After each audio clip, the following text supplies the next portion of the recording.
Champions trophy ইতিমধ্যে 8বাৰকৈ অনুষ্ঠিত হৈছে আৰু এই 8বাৰকৈ অনুষ্ঠিত হোৱা টুৰ্ণামেণ্টত ভাৰতীয় দলৰ প্ৰদৰ্শন কেনে আছিল তাৰ ওপৰত কিছু বিশ্লেষণ কৰিম।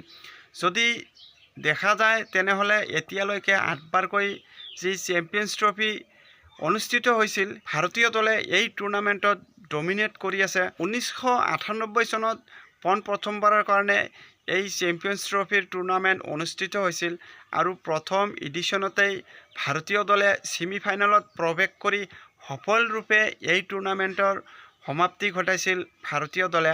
আৰু ইয়াৰ পিছতে যি 2000 চনৰ চেম্পিয়ন্স ট্ৰফি আছিল, সেই চেম্পিয়ন্স ট্ৰফিতো ভাৰতীয় দলে ভাল প্ৰদৰ্শন কৰিছিল আৰু ফাইনেললৈকে প্ৰৱেশ কৰি ভাৰতীয় দলে পুনৰ এবাৰ সফলৰূপে অভিযানৰ সামৰণি কৰিছিল। ভাৰতীয় দলে যদিও বা ফাইনেলত পৰাস্ত কৰি এই ট্ৰফিৰ সোৱাদ জয়লাভ কৰাৰ যি এটা সুযোগ আছিল, সেই সুযোগ হেৰুৱাইছিল যদিও ইয়াৰ পিছতেই 2002 চনত যি তৃতীয়বাৰৰ কাৰণে এই টুৰ্ণামেণ্ট অনুষ্ঠিত হৈছিলে, সেই টুৰ্ণামেণ্টত ভাৰতীয় দলে শ্ৰীলংকাৰ লগত জইণ্ট হিচাপে এই ট্ৰফি জয়লাভ কৰি প্ৰথমবাৰৰ কাৰণে চেম্পিয়ন্স ট্ৰফি জয়ৰ যি সোৱাদ, সেই সোৱাদ লাভ কৰিছিলে ভাৰতীয় দলে।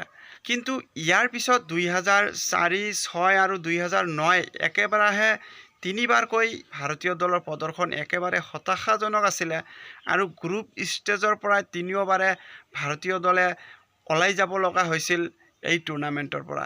কিন্তু 2013 চনত সপ্তমবাৰৰ কাৰণে যি অনুষ্ঠিত হৈছিল এই ICC চেম্পিয়ন্স ট্ৰফি, সেই চেম্পিয়ন্স ট্ৰফিত ভাৰতীয় দলে উপৰ্যুপৰি বিগত তিনিটা টুৰ্ণামেণ্টত যি বেয়া প্ৰদৰ্শন আছিল তাৰ সকলো ক্ষোভ যেন উজাৰি দিছিলে এই 2013 চনৰ চেম্পিয়ন্স ট্ৰফিৰ এই টুৰ্ণামেণ্টৰ জৰিয়তে। আৰু ইংলেণ্ডত গৈ ইংলেণ্ডৰ মাটিত ইংলেণ্ডকে ফাইনেলৰ দৰে ডাঙৰ ষ্টেজত পৰাস্ত কৰি এই ট্ৰফিৰ জয়ৰ সোৱাদ পুনৰ এবাৰ লাভ কৰিছিলে ভাৰতীয় দলে। আৰু এই জয় লাভ কৰাৰ লগে লগে ভাৰতীয় দলে এই টুৰ্ণামেণ্ট দুবাৰকৈ জয়লাভ কৰা দল হিচাপে পৰিগণিত হৈছিল ভাৰতীয় দল। আৰু ইয়াৰ পিছতেই অষ্টমবাৰৰ কাৰণে 2017 চনত ভাৰতীয় দলে ভাল প্ৰদৰ্শন কৰিছিলে আৰু ফাইনেললৈকে উপনীত হৈছিলে ভাৰতীয় দলে। সকলোকেইটা মেচতেই ডমিনেটিং কৰি আছিল, কিন্তু দুৰ্ভাগ্যবশতঃ ফাইনেল মেচখনৰ দিনাখন হয়তো ভাৰতীয় খেলুৱৈসকলৰ দিন নাছিল। সেইকাৰণে হয়তো ভাৰতীয় দলে 2017 চনৰ যি ফাইনেল মেচ আছিল, সেই ফাইনেল মেচত পাকিস্তানৰ লগত ডাঙৰ ব্যৱধানত পৰাজয় বৰণ কৰিবলগীয়া হৈছিল।